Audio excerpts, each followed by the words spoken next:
Subject verb agreement rule 20 to 25 last class of subject verb agreement में आपका स्वागत है। और मैं ग्लैमरस नहीं हूँ, आपको पता है, लेकिन काम की इंग्लिश सिखाती हूँ, तो हम ज़रूर सीखेंगे आज ये tricky advance subject verb agreement के rules.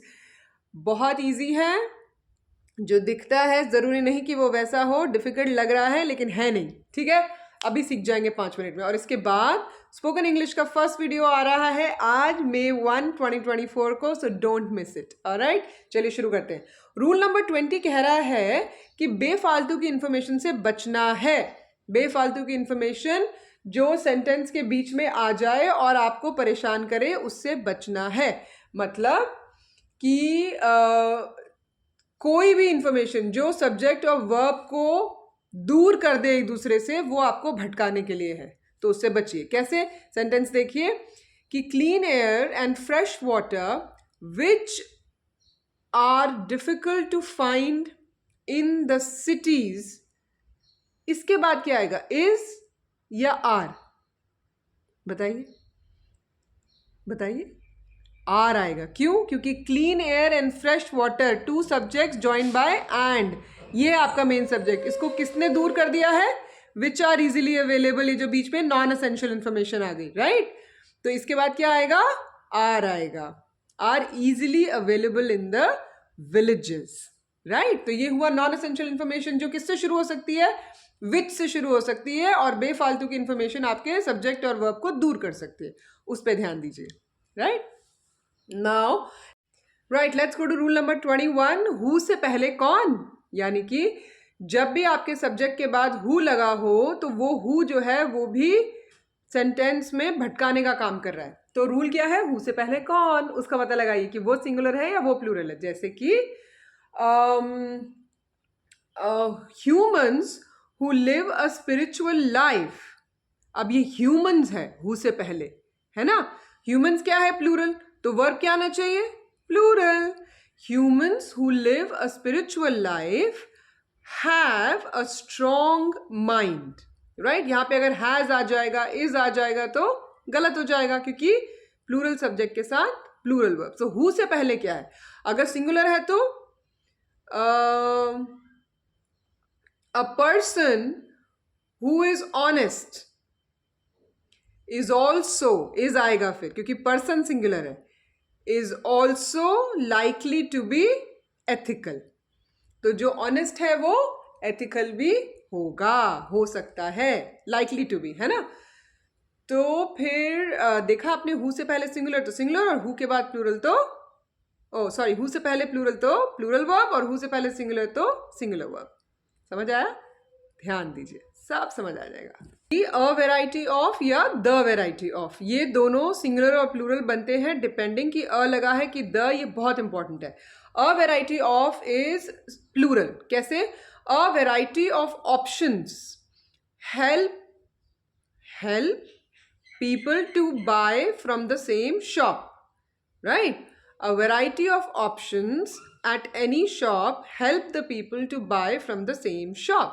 A variety of options, बहुत सारे options, यहाँ पे ये मीनिंग हो गया है ना, तो प्लूरल लगेगा, यानी कि बिना इसका वर्ब हेल्प। लेकिन यहीं पे जब हम द वेराइटी कह देते हैं तो वो सिंगुलर हो जाता है। कैसे? The variety of sweets was amazing. तो स्वीट्स की जो वेराइटी थी वो वेराइटी अमेजिंग थी, राइट। स्वीट्स अमेजिंग थी की बात नहीं हो रही है, तो यहां पे पढ़ के समझना है।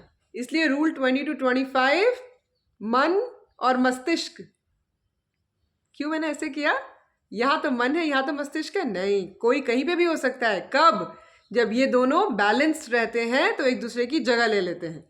मन मस्तिष्क का बैलेंस जो है वो बहुत ज़रूरी है सब्जेक्ट वर्ब अग्रीमेंट, क्या कोई भी एग्जाम पास करने के लिए, ये याद रखिए।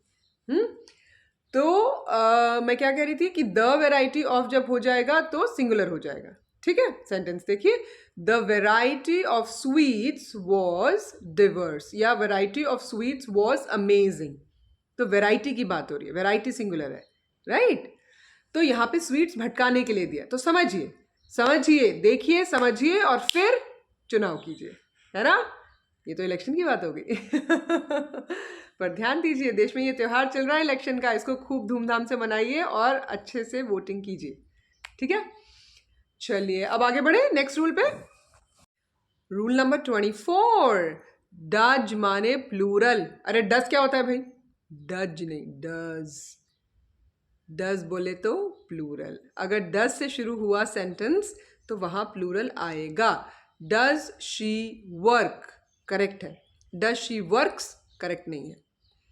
डज शी राइट करेक्ट है, डज शी राइट्स करेक्ट नहीं है।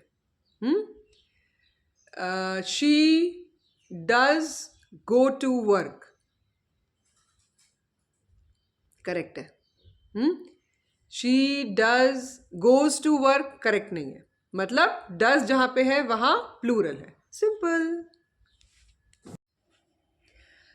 And the last rule, rule number 25, जैसे कि एक मूवी में बहुत सारे सपोर्टिंग एक्टर्स होते हैं लेकिन हीरो तो एक ही होता है, हीरोइन तो एक ही होती है ना।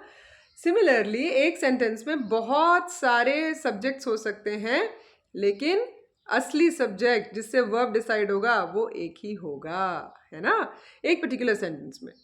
ये भी हो सकता है कि मल्टीपल सब्जेक्ट्स हों, फिर उनके साथ मल्टीपल वर्ब्स कैसे लगाने हैं वो हम करेंगे जब हम क्वेश्चंस करेंगे, लेकिन जनरली बहुत सारे सब्जेक्ट्स में से असली सब्जेक्ट एक ही होता है। कैसे? जैसे कि in her novels, in her novels the word goodness repeats itself. अब नॉवेल्स आपको लगेगा कि मेन सब्जेक्ट है, लेकिन मेन क्या है यहाँ पे? शब्द। कौन बार बार रिपीट हो रहा है? नॉवेल थोड़ी रिपीट हो रही है, शब्द रिपीट हो रहा है। तो शब्द क्या है? Singular. So in her novels the word goodness repeats itself. in her novels the same story repeats itself. So like that. और इसी के साथ सब्जेक्ट वर्ब अग्रीमेंट के 25 रूल्स के समाचार यही समाप्त होते हैं। फिर मिलेंगे हम सब्जेक्ट वर्ब पे क्वेश्चंस लेके, राइट। हम बहुत सारे क्वेश्चंस करेंगे और समझेंगे कि कैसे ये 25 के 25 रूल बढ़िया तरीके से लंबे लंबे सेंटेंसेस में भी फिट हो जाते हैं। तब तक स्वस्थ रहिए, मस्त रहिए, हंसते रहिए, किसी का दिल मत दुखाइए और मेरे साथ सीखिए useful English. Coming up spoken English video 1।